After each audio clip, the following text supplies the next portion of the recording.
A paz do Senhor, meus irmãos, do Facebook da Igreja de Cristo. Eu quero mandar um abraço para o pastor Adonias, um abraço para todos os nossos irmãos que estão no Facebook e aqueles que estão também apenas inscritos no canal Teologia em Foco.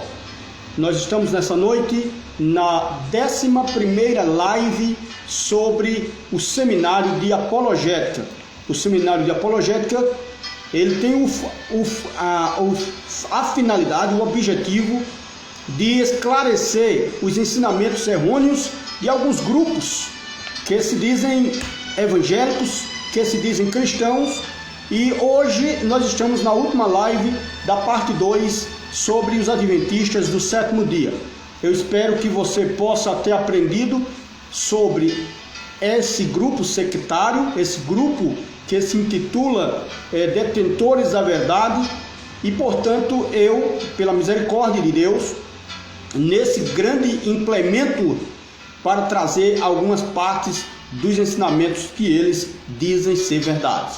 Então eu já falei sobre a questão do sábado, também falei sobre as profecias referentes à vinda de Jesus que não aconteceram, e hoje, encerrando a parte 2, que é sobre os adventistas, trarei algumas partes dos seus ensinamentos que são ensinamentos errôneos. Mas antes disso, eu gostaria de te falar uma novidade. Eu tenho anunciado através do Facebook, também coloquei no grupo da Igreja de Cristo a Caminho de Sião, essa novidade que nós vamos ter pela passagem do aniversário de 27 anos da Igreja de Cristo a Caminho de Sião, de fundação, na verdade, fundada no dia 4 de janeiro de 1994. Então, eu senti vontade de presentear você que nos assiste, que está junto conosco no Facebook. Isso o pastor Adonias foi comunicado. Eu disse para ele que Deus colocou esse propósito no meu coração em presentear aqueles que curtirem, aqueles na verdade que compartilharem as lives que serão gravadas a partir do mês de dezembro. E você pode me perguntar, por que o mês de dezembro? Então eu te respondo que somente a partir do mês de dezembro, porque nós teremos aí um mês e possivelmente 4 dias para você estar compartilhando todas as lives que forem gravadas no Facebook e também que subirem para o canal Teologia em Foco. Você vai receber o link vai estar disponível no Facebook. E caso você conheça alguém que não tem Facebook, que é da nossa congregação ou não, mas que você manda esta live que você vai compartilhar, não esta que eu estou gravando, mas a partir do mês de dezembro. Então você vai compartilhar a live, colocar o seu nome no compartilhamento, e quando você fizer isso, vai aparecer quando eu abrir aqui no Facebook ou no canal, vai aparecer o seu nome que compartilhou. Então todas as vezes você poderá compartilhar quantas vezes você quiser as lives. Quanto mais compartilhar, vai ter a oportunidade de ganhar ou a Bíblia de estudo arqueológica, é uma maravilhosa Bíblia, e também vai ganhar um livro tema de um dos seminários de nosso Facebook. Esse maravilhoso livro foi tema de um seminário muito importantíssimo. Quando você estiver querendo ver essas lives novamente sobre casamento, divórcio e novo casamento, você com certeza vai estar vendo que é um assunto importantíssimo. Eu acho que foi um dos seminários mais importantes feito até hoje pelo nosso Facebook e pela minha pessoa, pela graça de Deus. Deus me colocou esse desejo no meu coração de ajudar as pessoas com o conhecimento da palavra de Deus. Na verdade, se você abrir o Facebook de qualquer igreja, vai ter muitos ensinamentos. Se você abrir o YouTube, for lá visualizar vídeos, ou simplesmente no Google, você vai ver muitos ensinos. Mas o que é que difere o nosso ensino dos demais? Não difere muita coisa, mas a verdade é que nós queremos ter um referencial. E o seu pastor, os seus líderes que estão em sua igreja, eles devem ter um referencial. O referencial é sempre aquilo que nós produzimos. Primeiramente, a palavra de Deus, que é o referencial mais correto, e o que nós produzimos para o bem-estar espiritual de todos que servem a Cristo. Eu gostaria muito que quem ganhasse essa Bíblia ou esse livro, que serão 2 sorteios, né? Primeiramente o livro, depois eu vou sortear a Bíblia, dia 4 de janeiro de 2021, está bem pertinho. Então, quando eu sortear, eu gostaria que eu chamasse o nome de um dos nossos congregados. Então, o que nós vamos fazer? Nosso irmão Renilson aí, que está assistindo a nossa live, a live do Facebook, da Igreja de Cristo Caminho de Sião, gostaria que fosse uma pessoa congregada nossa. Eu vou ficar feliz, muito feliz. Também vou ficar feliz se essa pessoa que for sorteada não congregar conosco. Isso para mim é uma alegria, porque a Bíblia de estudo arqueológico é uma das melhores Bíblias. Eu tenho ela, recomendo e já adquiri, já está em minhas mãos. Não a trouxe hoje, estou no meu trabalho, mas ela já está em meu poder, ou seja, já está sendo preservada para o dia do sorteio. Então essa Bíblia é muito maravilhosa. Eu compartilhei um vídeo, tanto nos grupos da Igreja de Cristo Caminho de Sião no WhatsApp, e também aqui no Facebook da igreja. Compartilhei um vídeo mostrando quantos artigos ela tem, e é maravilhosa, é uma das melhores Bíblias já produzidas até hoje, e uma versão que é incomparavelmente fiel ao texto original. Um abraço ao pastor Donias, que está aí hoje, acredito, na igreja, lá no irmão Otacílio. Já estou profetizando o irmão Otacílio como um futuro pastor, Deus o ajude. E nessa noite eu quero encerrar a parte 2, que é sobre os adventistas do sétimo dia, com a questão de 3 assuntos que é chamado de outras crenças errôneas, chamadas pelo nosso irmão Ezequias Soares da Silva. É um apologeta, ele escreveu o manual de apologética, e eu estou usando este manual de apologética para subsidiar o meu tópico sobre os adventistas. Então, nessa noite eu quero falar um pouco sobre, primariamente, sobre o juízo investigativo, Deixa só eu baixar um pouco aqui. Eu acredito que pode estar atrapalhando, e você pode também querer comentar aí, dizer se está atrapalhando ou não o som do background, o som do fundo musical. Então, nessa noite, o que é o juízo investigativo? Você perguntaria para um adventista do sétimo dia, aquele pessoal que se reúne aos sábados e não se reúne no domingo, que eu já expliquei essa questão. Por que eles não se reúnem no domingo? Eu expliquei que eles acreditam que o domingo quem se reúne no domingo está adorando o Deus do Sol Invictus, ou seja, é uma crença particular deles, e que eles chegam ao extremo de afirmar que quem guarda o domingo ao invés do sábado está adorando a besta, ou seja, é um ensinamento muito complicado que faz com que eles se tornem seita, ou seja, um grupo herético, e portanto não são nossos irmãos, porque para ser nossos irmãos, eles terão que ter uma transformação na alma e no espírito e no corpo, Espírito, alma e corpo preservados para o dia do Senhor, que é o arrebatamento. Então, são nossos amigos, pessoas que podem chegar até nós, e nós não queremos, na verdade, inimizade com ninguém. O apóstolo Paulo disse em uma das suas cartas que, se possível for, tende paz com todos os homens. Então, como cristãos, nós devemos admoestar, ou seja, nós devemos tentar corrigir, tentar avisar essas pessoas que esse ensinamento não é bíblico, não faz parte da Bíblia Sagrada, mas sim faz parte da falsa profetisa Ellen G. White. Esta falsa profetisa que, juntamente com seu esposo James White, nome difícil,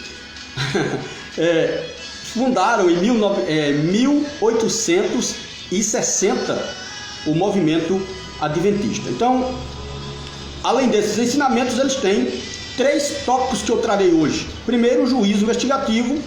O segundo é a redenção, o bode emissário, que essa questão do bode emissário é uma questão muito delicada, E o terceiro é sobre aquela questão de comer carne de porco ou não, ou questão puramente dietética, né? Que eles fazem um bicho-papão ensinando que quem come carne de porco também não tem o Espírito Santo. Infelizmente, são ensinamentos muito complicados que os fazem se tornar seitas. Então vamos para o primeiro tópico, o juízo investigativo. Segundo eles, é a doutrina da redenção incompleta de Iran Edson, consubstanciada, ou seja, reunida. Essa palavra consubstanciada representa uma questão de unidade, ou seja, posteriormente pelas visões de Ellen White. Ou seja, Iran Edson, logo após o malogro ou a falsa profecia da volta de Jesus, em 1843, disse que ele, né, o Guilherme William, tinha profetizado corretamente. Ele só errou o lugar. Segundo ele teve uma visão com Cristo glorificado, e nessa visão era certamente um lugar que ele não deveria ter, não foi profetizado. Ele profetizou a data, ou seja, a data era certa. Jesus veio em outro lugar. Veja como é complicado isso. Então Jesus veio segundo Ian Edson, ele diz que Jesus veio em outro lugar e não naquele lugar que Guilherme William profetizou. Então Guilherme William, como todos sabem, Guilherme Miller, perdão, voltou para a sua igreja, né, se arrependeu, mas, como eu já falei, o mal já estava feito. Então Ian Edson desenvolveu esse ensinamento e apoiou esse ensinamento, ou seja, fortaleceu, consubstanciou esse ensinamento dele, de que Cristo teria voltado, com as visões da senhora Ellen White. Então o que eles fizeram? Eles começaram a pregoar que começou, portanto, o juízo investigativo. O que seria isso? Eles diziam então, Jesus entrou no santuário no céu para purificá-lo e assim completar a obra da redenção humana. Nós temos, portanto, dois grandes problemas. Segundo o nosso apologeta, ele diz que nós temos dois grandes problemas com essa interpretação. A primeira é que 2.300 tardes e manhãs, onde Guilherme Miller apoia a sua profecia, dizendo que seria 2.300 dias. Ele dizia que eram 2.300 dias, só que lá no livro do profeta Daniel, capítulo 8, versículos 13 e 14, fala em tardes e manhãs. Então, há em cada dia uma tarde e manhã, isso significa que essas tardes e manhãs são 1.150 dias. Ou seja, praticamente resumido em apenas 1.150 dias, 2.300 tardes e manhãs. O que aconteceu? Ele pegou essa profecia, adequou, disse que era 2.300 anos e contou, reunindo com a saída de Esdras para reconstruir o muro lá em Jerusalém, na região quando estava no cativeiro babilônico. Ele coloca aquela coisa e começa a contar 2.300 tardes e manhãs, agora dá 2.300 dias, que ele conta e dá exatamente no ano de 1843. Então, o que acontece? Ele diz que Jesus vai voltar naquele dia, e não aconteceu. Aí, como não aconteceu, eles inventaram o quê? Eles inventaram o juízo investigativo. Eles dizem que Jesus não veio, mas ficou no céu. Ele desceu, ficou nas regiões celestiais e começou agora a purificar o santuário para completar a obra da redenção humana. Há em cada dia, nesse portanto, 1.150 dias. É basicamente o tempo ocorrido entre a profanação do santuário de Jerusalém por Antíoco Epifânio em 175 a.C. e a purificação do templo por Judas Macabeus, quando foi instituída a festa da dedicação. Essa festa é mencionada em João 10 e 22. Bem, essa profecia de 2.300 tardes e manhãs, ela se cumpriu nos dias de Antíoco Epifânio e nos dias de Judas Macabeus. Ela não tem nada a ver com essa profecia de Guilherme Miller. Não tem nada a ver. Então, eles inventaram isso. Esse é o primeiro problema, porque se você conta 2.300 tardes e manhã, só vai dar 1.150 dias. Porque um dia é completo por uma tarde e uma manhã. Ou não é assim? Por exemplo, o dia ele tem a parte da manhã, que é até meio-dia, e de meio-dia em diante é a parte da tarde. E se você contar, só vai dar praticamente tarde e manhã é um dia. E ele colocou isso como um ano. Cada tarde e manhã daquela como um ano. Então, desse jeito poderia dar mesmo. Só que Jesus não veio. Graças a Deus Jesus não veio, porque senão o adventismo no sétimo dia estava corretíssimo. Então, nessa noite, eu quero apontar para o segundo ponto, para explicar sobre essa questão. O segundo diz respeito à entrada no santuário celestial. Primeiro problema, sobre a questão da contagem dos tempos.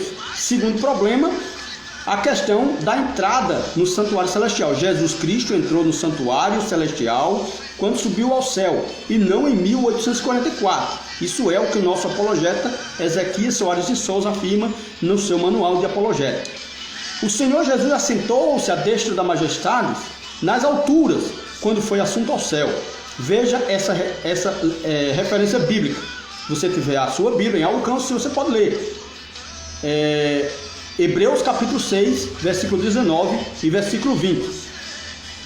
A qual temos como âncora da alma segura e firme, e que penetra até ao interior do véu, onde Jesus, nosso precursor, aquele que vem antes, entrou por nós, feito eternamente sumo sacerdote, segundo a ordem de Melquisedeque. Ora, o escritor aos Hebreus estava dizendo aqui que Jesus, quando ressuscitou, depois que passou os seus 40 dias na terra, ele agora sobe ao céu. E como parte disso, o próprio Estevão, quando estava sendo apedrejado, ele exclamou em alta voz 2 vezes, dizendo: vejo a glória de Deus e Jesus Cristo sentado à destra de Deus, ou em pé, né? Dizendo melhor, em pé, como está lá na passagem bíblica. Então Jesus ele já estava lá na glória. Jesus não subiu, não entrou no santuário em 1844, não, meu amigo ou minha amiga adventista do sétimo dia. Jesus entrou no santuário logo que ressuscitou e que passou 40 dias na terra, e no início do livro de Atos, ele é levado ao céu e encoberto por nuvens na frente dos discípulos, aproximadamente 500 discípulos. Então Jesus entrou no santuário lá, não foi em 1844 não. Esse ensinamento ele é profano, esse ensinamento ele é patético, ele é puramente humano, e nós não devemos crer que ele seja verdade. Essa questão nós temos que ter uma certeza. A obra da redenção foi realizada na cruz do Calvário, mas eu vou repetir aqui. A obra da redenção foi realizada na cruz do Calvário e foi completa. Não existe espaço na Bíblia para essa doutrina adventista. Jesus disse: está consumado, capítulo 19, versículo 30 do Evangelho de João. Isso fala da obra da redenção. Portanto, pode também salvar perfeitamente os que por ele se chegam a Deus, vivendo sempre para interceder por eles. Bem, Jesus Cristo, para os discípulos, para os apóstolos, em todas as cartas paulinas, estava agora nos céus intercedendo por nós. Mas segundo a doutrina dos adventistas, ele está no santuário ainda fazendo o sacrifício que não foi terminado. Bem, você que escolhe. Você quer crer na Bíblia Sagrada ou quer crer naquilo que esse povo está dizendo, que Jesus não completou a obra da redenção? Eu acredito que Jesus já completou. Como dizia o meu pai, além de ele completar, ele ainda deixou troco. Ou seja, porque a palavra de Deus diz o seguinte: filhinhos, não pequeis, mas se pecardes, tendes um advogado, Jesus Cristo justo, que faz intercessão por todos nós.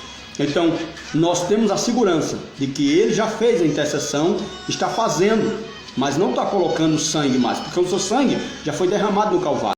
Foi no Calvário que ele disse: Pai, está consumado a obra que me deste a fazer. É só você ler, meu amigo adventista, minha amiga adventista, Evangelho de João, capítulo 19, versículo 30.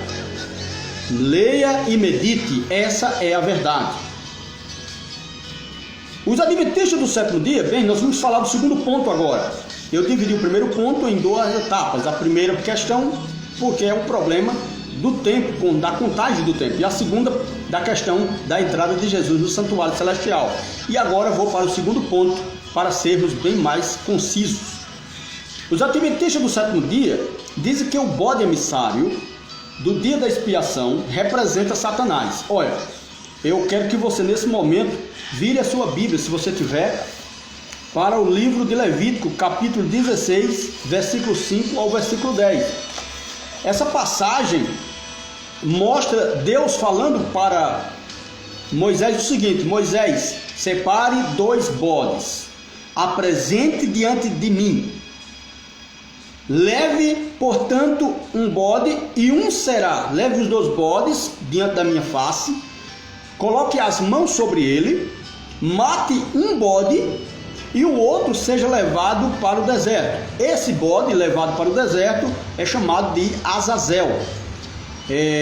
Deixa-me ver aqui para eu não cometer nenhum pecado de erro aqui na palavra. É Azazel, exatamente. Que em hebraico convém dizer que ele é substituto. A palavra Azazel é substituto. O bode, os 2 bodes representam Cristo. Ele não pode representar, um representar Cristo e o outro representar Satanás, porque aí dá um grande problema. Qual é o grande problema?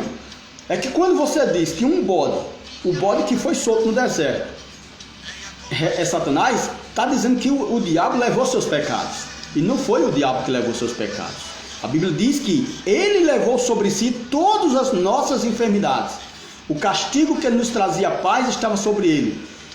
Todos os nossos pecados estavam sobre ele. Então quem levou o nosso pecado não foi o diabo, foi Jesus Cristo. É só você ler no capítulo 53 do livro do profeta Isaías. Então a Bíblia diz que foi Jesus quem levou nossos pecados. Como diz, ele tomou sobre si todas as nossas enfermidades e as nossas dores, e nós o reputamos por aflito, ferido de Deus, oprimido e aflito. O castigo que nos traz a paz estava sobre ele, e pelas suas pisaduras fomos sarados. Essa palavra pisaduras não quer dizer pisadas. Essa palavra pisaduras quer dizer machucões, vergões, né? Os chicotes que fizeram as marcas nas costas de Cristo, elas nos garantem que ele sofreu por nós. Todos nós andávamos desgarrados como ovelhas, cada um se desviava pelo seu caminho, mas o Senhor fez cair sobre ele a iniquidade de todos nós. O bode emissário não pode representar Satanás. O texto sagrado diz textualmente que os 2 bodes eram apresentados para expiação, e não apenas um deles. Tomará 2 bodes para expiação, Levítico 16, verso 5. Veja ainda Mateus 8, 16, 17, João 1, 29 e 1 Pedro 2, 24, 3 e 18. Essas referências, elas vão falar sobre o sofrimento de Cristo, a substituição, que era nós que teríamos que morrer. Éramos nós quem deveríamos ser açoitados, mas ele tomou o nosso lugar. Então o bode expiatório, Azazel, não é o diabo adventista do sétimo dia. Por favor, não creia nisso. O bode Azazel, que significa substituto, era tipicamente Cristo, ou seja, simbolizava Jesus Cristo quando ele foi levado sozinho para o Gólgota, né? Ele sozinho, porque não tinha ninguém para defender Jesus. Todos eles estavam ali acusando ele, porque dentro do conceito romano, quem poderia ser pregado na cruz eram piores criminosos, assaltantes, blasfemadores. Então as pessoas passavam por Jesus e diziam: isso é um pecador. Mas Jesus não era pecador, Jesus era justo. O que estava levando ele para a cruz era o meu e o teu pecado. Agora vem um ensinamento profano dizer que o bode emissário era o diabo. Jamais. Isso é uma falta de hermenêutica, né? Isso é uma falta de hermenêutica. O diabo não leva nosso pecado, ele acusa-nos, ele é o grande acusador. Então que Deus ilumine a tua mente, que Deus abra o teu entendimento para compreender as Escrituras. O último ponto dessa nossa live e desse nosso seminário parte 2, né?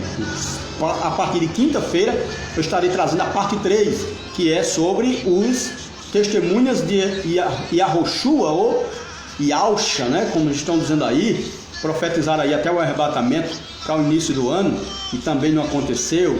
Esse grupo que acredita que a Bíblia Sagrada está cheia de falhas e que o nome Jesus Cristo é um nome pagão.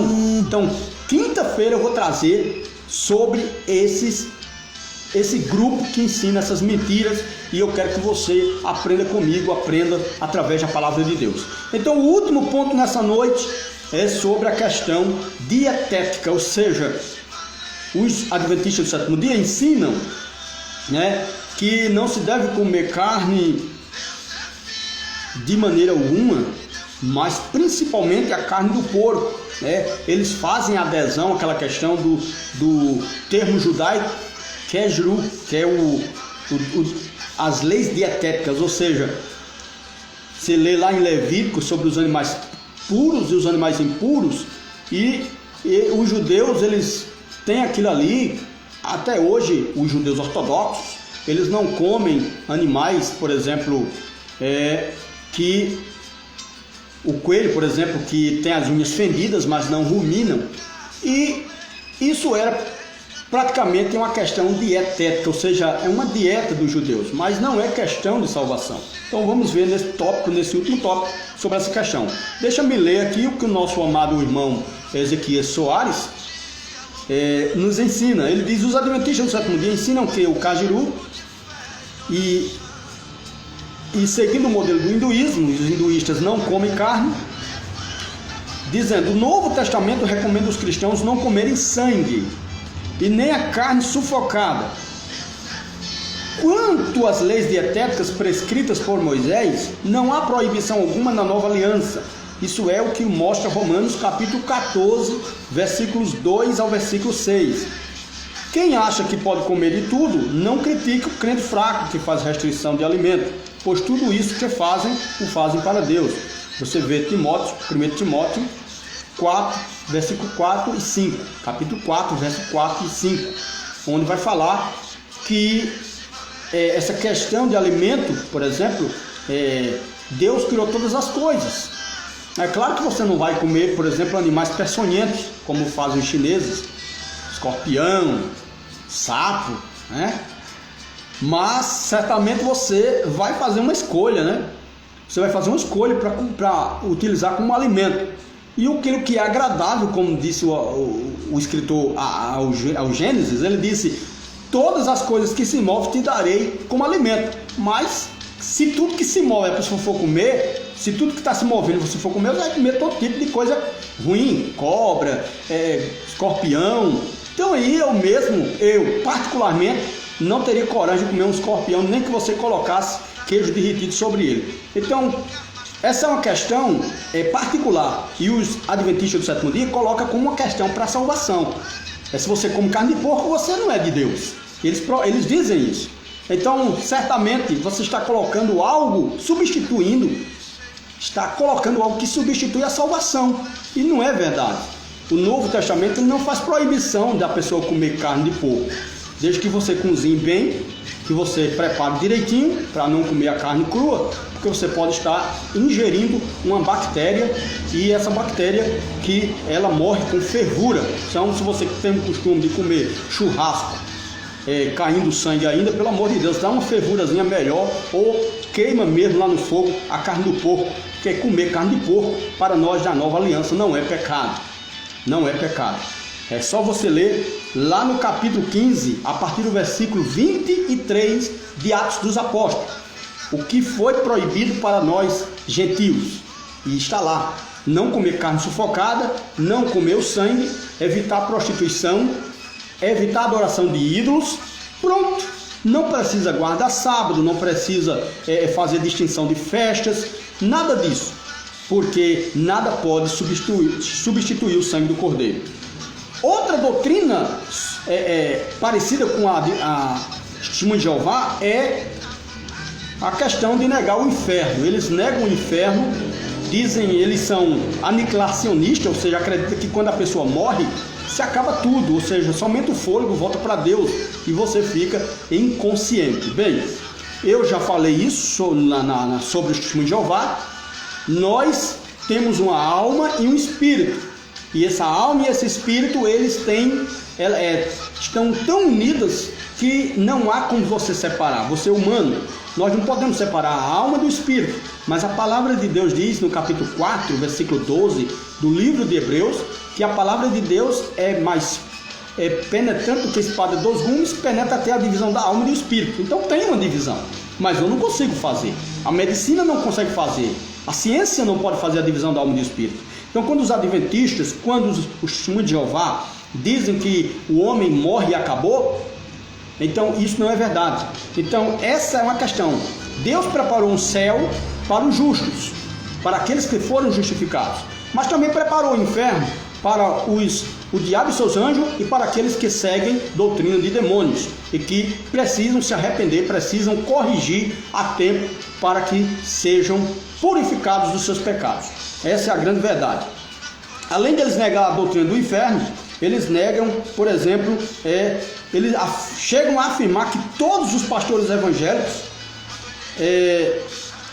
eles falam que os pastores evangélicos são servos do diabo que estão levando as pessoas ao erro, somente porque não ensinam sobre o sábado e não ensinam também que existe um inferno, ou seja, que crê que existe um inferno.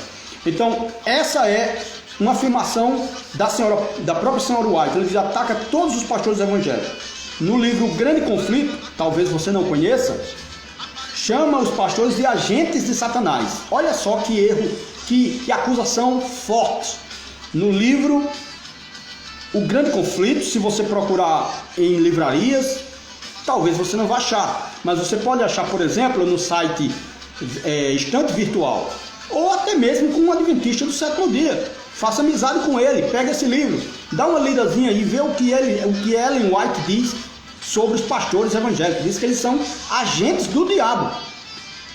Por isso que eu coloquei no Facebook da nossa igreja, coloquei nos grupos do WhatsApp da nossa igreja um vídeo alertando que você nem deve acreditar muito naquele Rodrigo Silva, aquele arqueólogo da igreja adventista, e também não chamá-lo para a sua igreja. Eu acho que não há necessidade. Até mesmo um porteiro da sua igreja sabe mais de Bíblia do que o próprio Rodrigo Silva. Isso é uma verdade, porque o porteiro da sua igreja está conhecendo a Bíblia de verdade. E Rodrigo Silva foi criado sob os ensinamentos de Ellen Good White. Então, para concluir, essa é a verdadeira face do adventismo do sétimo dia. Por muito tempo, eles fizeram um proselitismo desleal no meio evangélico. Eles se diziam cristãos, faziam campanhas, chamavam os evangélicos, e aí tornaram-se tão conhecidos a ponto de terem faculdade, a ponto de terem escolas, e hoje serem, entre aspas, respeitados como cristãos evangélicos. Mas eu quero dizer, todos os livros sobre seitas e heresias abordam o grupo adventismo no sétimo dia como uma seita. Para encerrar essa live, eu quero dizer que nós te amamos. Se você chegar a assistir essa live, eu quero dizer que nós amamos você e por isso pregamos a verdade para você. E a exemplo do testemunho de Jeová, dizemos o seguinte: a Bíblia é a única regra de fé e prática. Não temos ninguém que possa colocar algo além da Bíblia. A Bíblia é a verdade. O que importa é que você creia em Jesus Cristo e creia na palavra de Deus, e nada vai fazer frente à sua fé. Um forte abraço. Eu acredito que a partir de quinta-feira nós teremos uma live bastante interessante. Você que fica impressionado com a questão dos Yehoshua, aquele grupo que estão dizendo que o nome Jesus é um nome pagão, eu quero trazer isso a partir de quinta-feira.